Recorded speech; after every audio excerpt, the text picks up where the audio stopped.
Hi, my name is Juliet. I'm the owner of Formaggio Kitchen, and I'm very pleased to welcome you to January's Voyage Fromage. Today's theme is going to be how to create a perfect cheese board. To all of our new members, we really wanted to start off with a bang and really give a nice variety, not only of cheeses, but of condiments and accompaniments so that you can craft your perfect cheese board at home.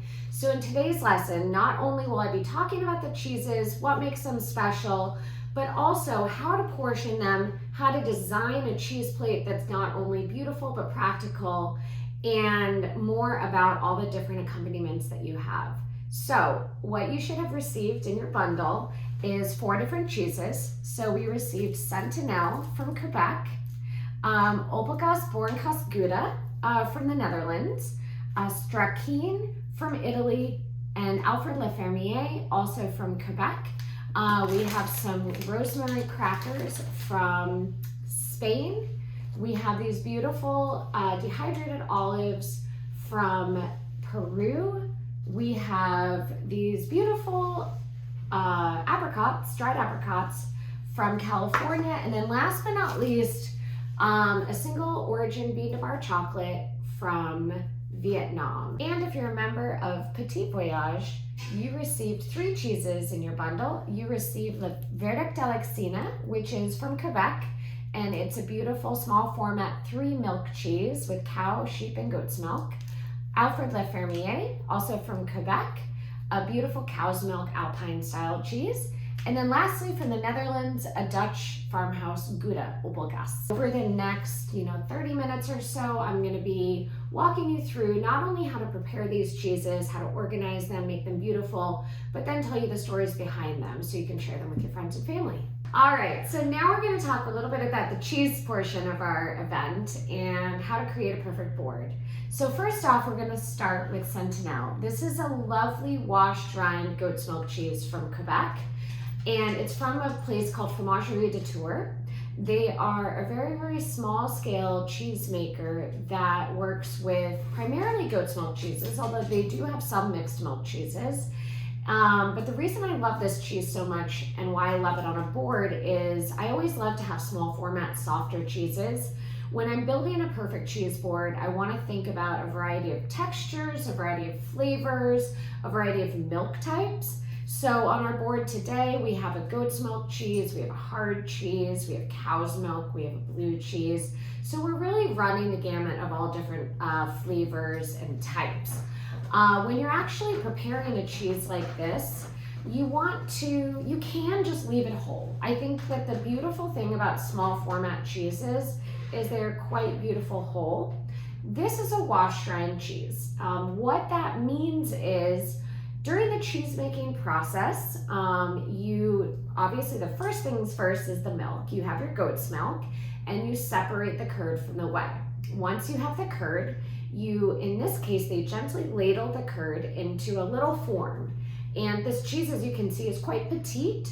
So you're not making a huge cheese. You're ladling it and you're releasing as much moisture as possible so that it can become a properly formed cheese. Now at that point, you can either develop a natural rind on it or other types of rind, or in this case, a washed rind. So what they do, once it's formed into its shape, they actually wash it in a brine solution, so just salt water, and that does 2 things. First, it really retains the moisture in this cheese. So when you feel this cheese, you'll notice it's really pudgy and squidgy.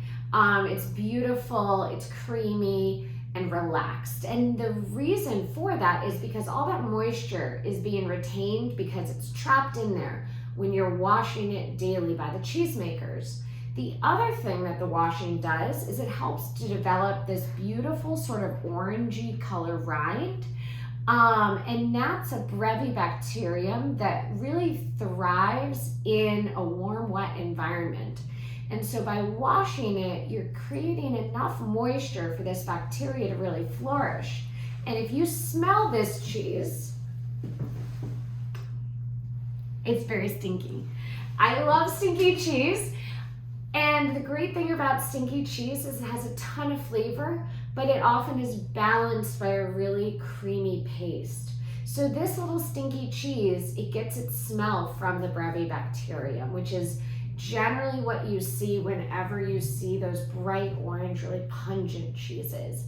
Now, when you're crafting your perfect cheese plate, you can just leave it whole. I think it's beautiful. Sometimes guests are a little bit shy about eating the first piece and the first bite. So if you want to get creative, you can also give them a little indication of how to enjoy it. So in this case, a tiny little slice that's pulled out slightly so that they know that that's how the cheese should be eaten. Or you can just eat the slice yourself to get the hint across. So that is Centinelle. Now, the next cheese that we are going to be enjoying today is a cheese that has become very, very, very special to our cheese shop, and that is Alfred Le Fermier. And so I'm going to use this board back here to prepare the cheeses. Now, when I look at a cheese like this, that's a nice sort of triangle wedge, I like to think about how it'll look on the plate and how people are going to be enjoying it. So in this case, I'm going to cut off the rind on either side. And because it's that perfect wedge shape, I know that I'm going to do a crosshatch design. So I want each slice to be the appropriate size for someone to enjoy it. So not too big, not too small. And again, this is really if you want to do a fancier cheese board. There is nothing wrong with putting a hunk of cheese on a board, putting a knife out there and letting people enjoy it. This is just going to give you a few tricks and tips in case you want to do something with a little bit more flourish. So very, very simple. You can see I've portioned it out, but then once you return it to the board, you're going to exchange the direction each time. Now, whoops, what makes this cheese so special? So La Station is just north of Greensboro, Vermont in Canada and Quebec. And we started working with them recently within the last year or so. And they're entirely farmstead, which means that they are actually raising all the animals themselves and producing the cheese all at the same facility, which is something that we love to see because the care and dedication that it takes to do that is really, really high. And generally it means that you get a much more quality, beautiful product. And so we developed a relationship with them, and they make this beautiful raw milk cheese, Alfred Le Fermier, modeled after what you see in the Alpine style cheeses. So it's very, very nutty. It's a little bit earthy. It's got sort of those savory, brothy notes. You get sort of notes of French onion soup. And what's so special about this is, in this particular wheel, which is what you received, is that we actually traveled up there to hand select our own wheels. So we got to taste through many different batches because, as you know, the most important ingredient in a good cheese is milk. And so depending on what the cows are grazing on and enjoying, the milk flavor and quality, whether it's protein or fat content, can really drastically change depending on seasonality. And so as we were tasting this cheese, the cheesemaker mentioned that September was his favorite month, and that did obviously sway us slightly to want to, eagerly try the September batch. But once we tried it, we knew that was exactly what we wanted. And so we bought, if not all, I think most of the September batch from him because it became an absolute all-time favorite for our cheesemongers. So we're really, really, really happy to have it on the shelves on our cheese wall. It is a less common cheese in the United States right now, but it's something that we're very, very proud to have. And it actually recently won Best Cheese in the United States at the American Cheese Society conference. And so that is another exciting sort of feather in its cap that it's very, very well deserved, especially because this is a family operation. It's three brothers. One brother does the cheese making, one brother tends to the cows in the herd, And then the third brother does maple syrup production on the property, as well as tending to the fields, because of course they grow their own hay to feed to their animals. So it really is a beautiful concept of completely self-sufficient farming, and they make an absolutely beautiful product because of that. Okay, so going into and extending upon sort of the idea of sustainability, we have now a cheese from the Netherlands. And this is a Boerenkaas Gouda, and you'll see Boerenkaas labeled on Dutch cheeses quite a bit. And what that means, it's a certification, so to speak, that denotes the cheese as being A, raw milk, and B, farmstead. And so farmstead means that the animals that are producing the milk are raised on this by the same people who are making the cheese. So again, generally that indicates a smaller production, a smaller scale production, and more artisan cheese making.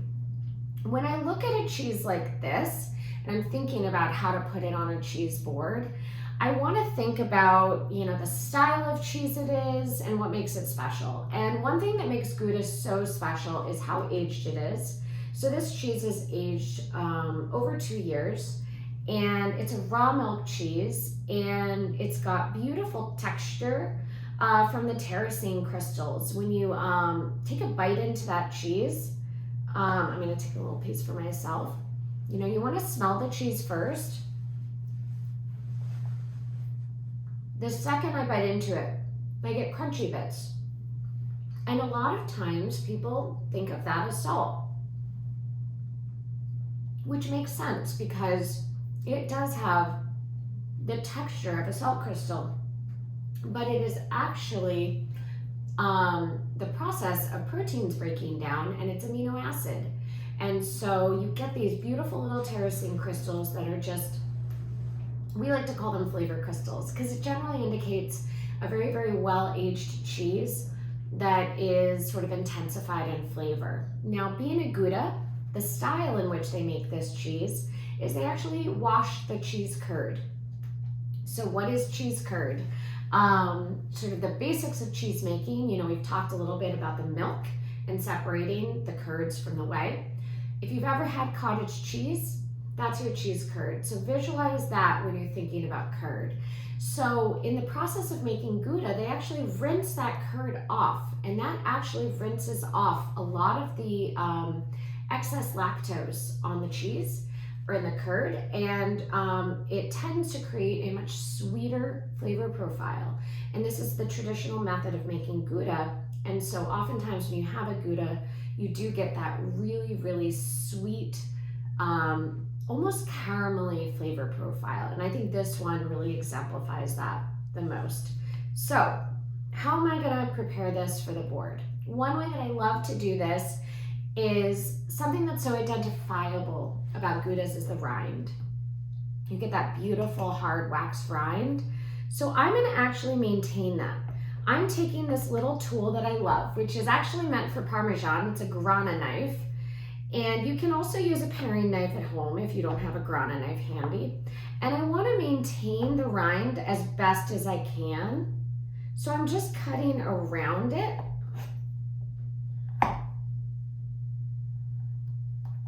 There we go. All right, and so that is going to be sort of the border. And I'm going to pop that right on my cheese plate. Now I'm going to let the knife and the cheese kind of do the work for me, because the purpose of a grana knife is for really hard cheeses. You kind of just stab the cheese and twist. And what it does, cheese curds are not perfect shapes.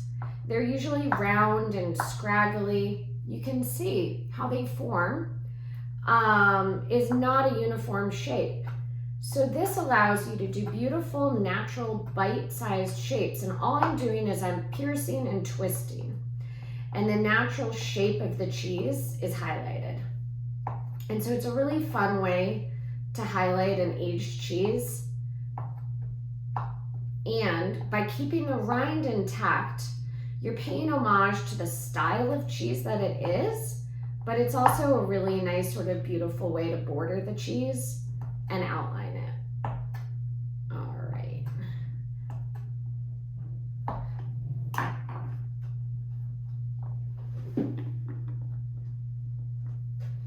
And obviously I'm going to be eating this cheese plate the second we're done. All right, so I want to keep it all on the inside.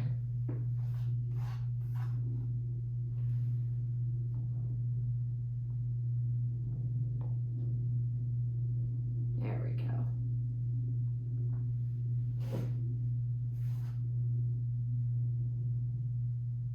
All right. So last but not least, we have this beautiful, beautiful blue cheese from Lombardy, Italy called Stracchino.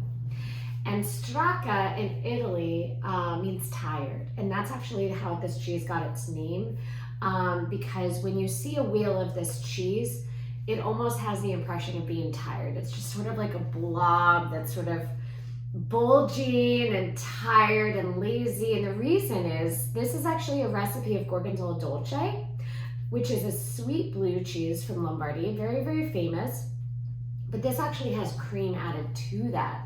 So from a recipe that's already a rich, sweet, creamy blue cheese, you add in that extra cream and you get this luscious, rich, extra creamy blue cheese that's actually pretty mild and perfect for dessert. Now, because this cheese is so soft, we're not going to do much to it, with the exception of taking off the rind so it's a little bit easier for folks to enjoy. So I'm going to take my long knife and just barely take off the rind. Now, a big question we get from folks is the rind edible? It absolutely is. But that being said, certain rinds are a little bit more pungent, certain rinds are a little bit more aged. So for example, the rind that we just cut off the blue is going to be fairly earthy and pungent and wet and tacky. And it can tend to be slightly bitter. And so because of that, I don't want to include it on the cheese itself when I am serving to a group of people, because I think it might detract from sort of the luscious, sweet, delicate flavor of this blue. Now this cheese here, the Alfred Le Fermier, you could go either way. You know, we're giving people the rind on the end so they have something to hold on to when they enjoy it. But if they decide to pop the whole thing in their mouth, no harm, no foul. It's perfectly edible, delicious. It's just going to be a little bit earthier and a touch stronger. This little nugget here, the Sentinel, absolutely you eat the rind, because that is, you know, sort of the heart and soul of that cheese. It's very, very special. And, you know, if it's too pungent, then I just recommend pairing it with something a little bit sweeter, and that can help tone down the flavor of the rind. So this is how I would portion, you know, these perfect 4 complementary cheeses on a board. And next up, you would add the accompaniments to that. And my recommendation with adding accompaniments is to try to fill up as much as the space as possible. And that's what we're going to get into next.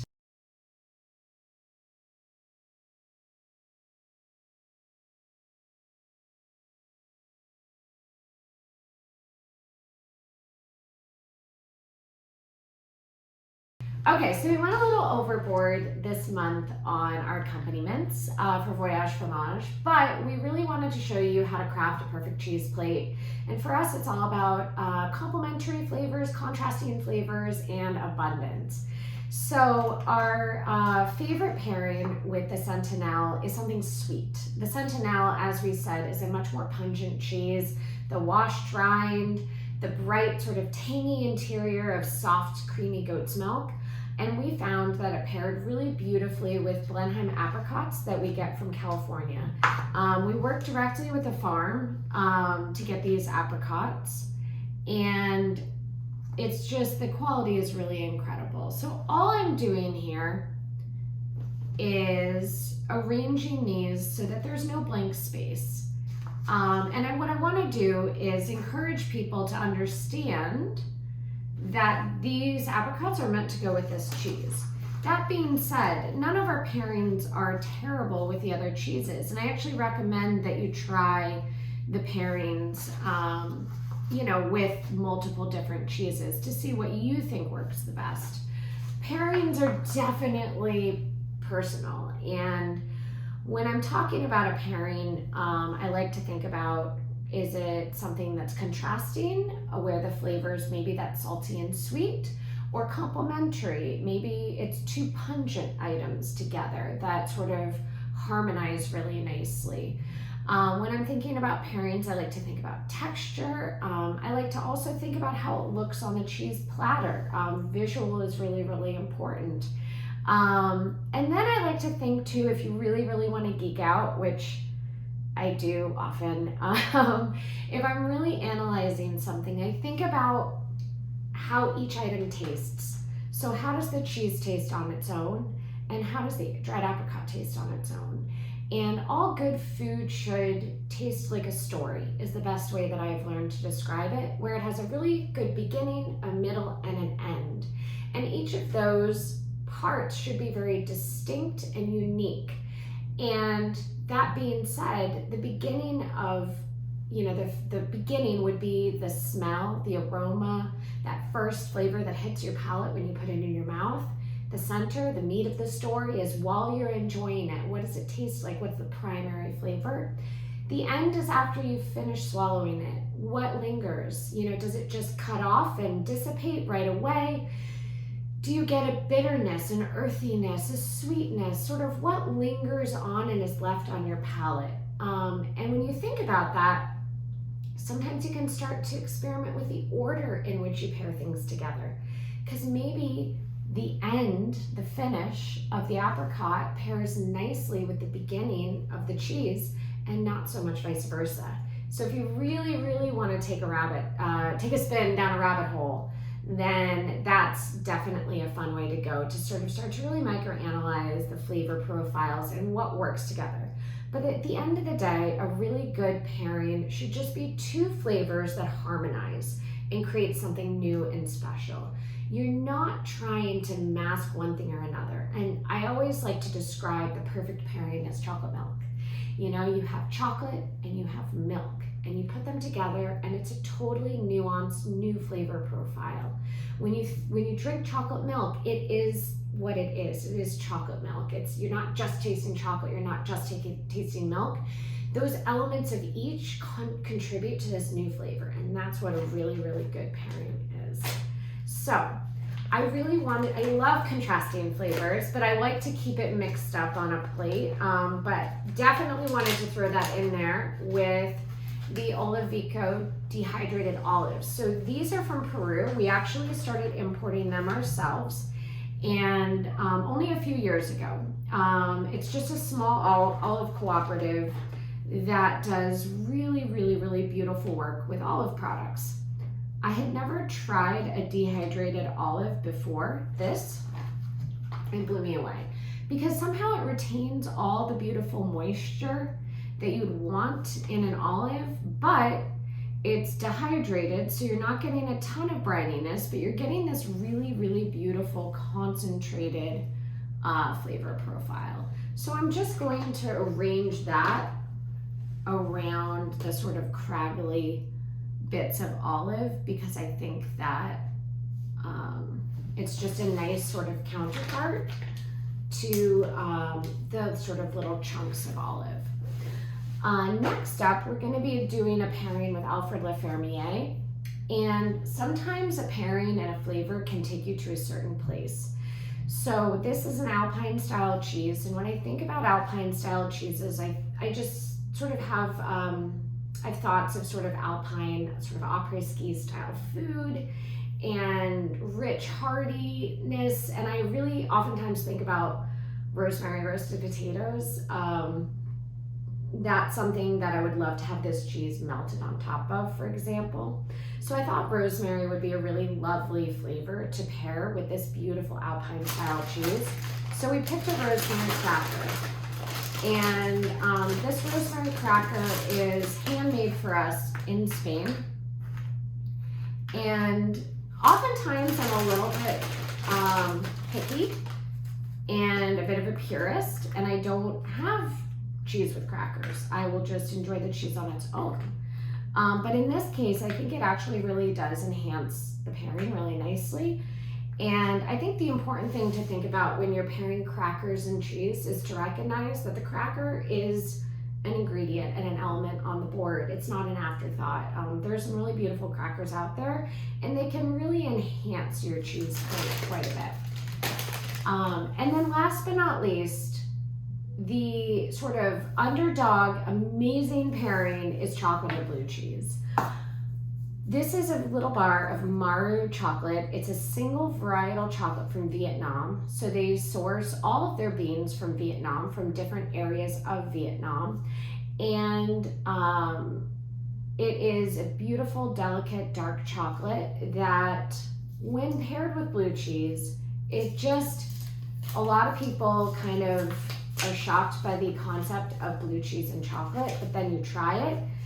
And again, when you think about a pairing as sort of in its basic elements, this is salty and sweet. You could definitely dig in more, but it just works. I think a lot of times blue cheese can have a fudgy-like quality, and I think that's why it pairs so nicely with the chocolate.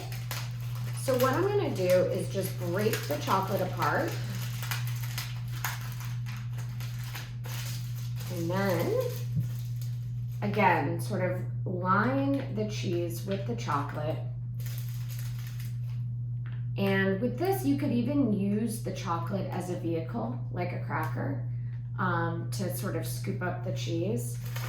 And it also has the effect of kind of de-intensifying that blue cheese slightly, so that if you have someone who maybe is not as obsessed with blue cheese or thinks it's a little bit strong, it's a really nice way to kind of dip a toe into blue cheese and see if you like it, because it softens the flavor profile a bit, a little bit more. But that is what we have today. Just a very simple, quick and easy cheese platter, each with a unique but distinct pairing. I hope you enjoyed this month's Voyage Fromage. If you have any questions at all, please don't hesitate to reach out. You can reach us at orders@formaggiokitchen.com, and that could be with any questions about cheese. We're here to answer your food questions that you might have. We're so happy that you are here with us, and we're excited to see you next month.